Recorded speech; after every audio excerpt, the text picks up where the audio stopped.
பகிர்ந்துக்கலாம். மியூசிக் என்ன பண்ணும்? முதல்ல நம்மளோட மனதை தெளிவுபடுத்தும்.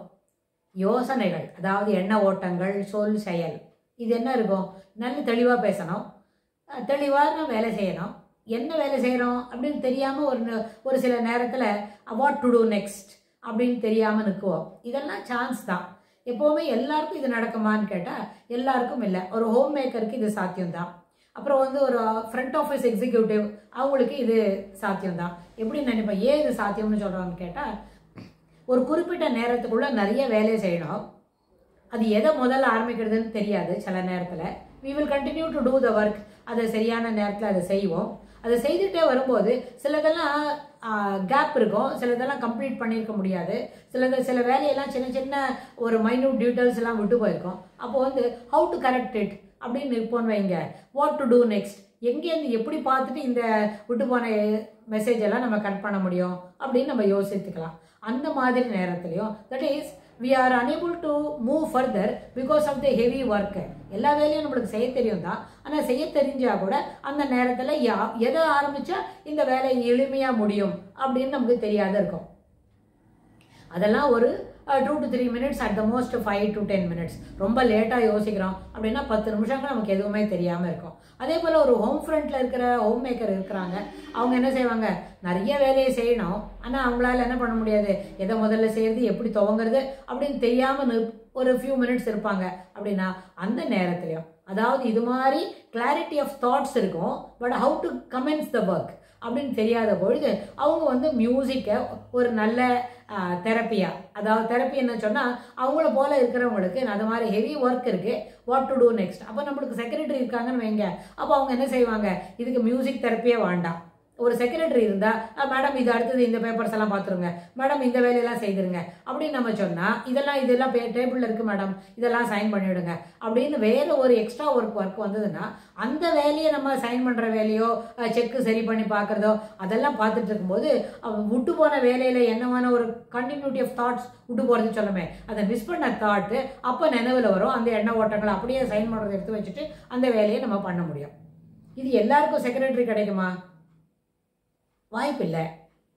எல்லாருக்கும் செக்ரட்டரி கிடைக்கிறதுக்கு வாய்ப்பில்லை. செக்ரட்டரியாக இருந்தாலும் நம்ம செய்கிற வேலையோட கண்டினியூட்டியை பற்றி அவங்களுக்கு தெரிஞ்சிருக்கிறதுக்கும் அதுக்கும் சான்ஸ் கிடையாது. அதனால நிச்சயமாக ஒரு செக்ரட்டரியாக இருக்கிறாங்க ஒருத்தர் அப்படின்னு சொன்னால், அவங்களுக்கு மேலே இருக்கிறவங்க என்ன வேலை செய்கிறாங்க அப்படின்னு அது தெரிஞ்சதுன்னா, இந்த மாதிரி மியூசிக் தெரப்பியை பற்றி நம்ம இங்கே பேச வேண்டிய ஒரு அவசியமே இல்லை. அவங்களுக்கு நம்ம இந்த மியூசிக் தெரப்பியை கொடுக்கல. மியூசிக் தெரப்பி அடியேதான் தெரியுமா, செக்ரட்டரி இல்லாமல் தான் மட்டுமே முன்ன நின்று எல்லா வேலையும் செய்கிறாங்க. அவங்களோட குரூப்பில் ஆள் உண்டு, ஆனால் அவங்களுக்கு செக்ரட்டரி இல்லையா. அவங்களாம் நம்மளுக்கு ஒரு குரூப் மெம்பர்ஸ் இருக்கும், ஒரு 8 பேர் சேர்ந்து ஒரு வேலையை செய்கிறாங்கன்னு சொன்னால், நம்ம we can behave as secretary to each one.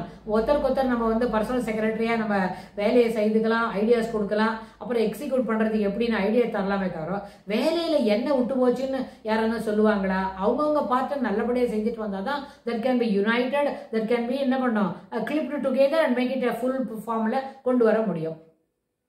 அது சாத்தியம். அந்த மாதிரி நேரத்தில் நம்ம ஒரு மியூசிக் தெரப்பியை பேக்ரவுண்டில் போட்டுக்கிட்டே போய் இந்த வேலையெல்லாம் தனித்தனியாக அவங்கவுங்க பார்த்து செய்தமான அந்த வேலை என்ன செய்யும்னா, முக்கியமாக அந்த வேலையை சிறப்பாக செய்துக்கிறதுக்கு முடியும்.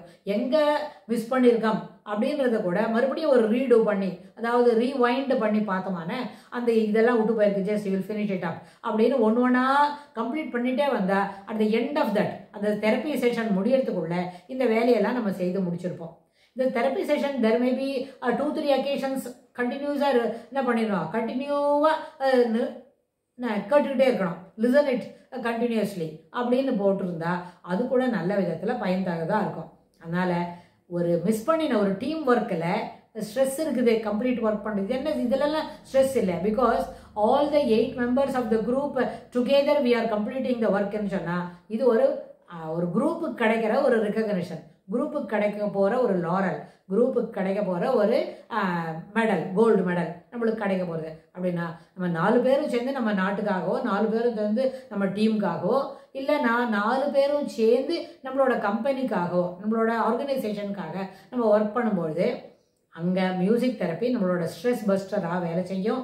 அதே சமயத்தில் continuity of thought, continual of thinking on the same process, அது நிச்சயமாக பயனளிப்பதாக இருக்கும்.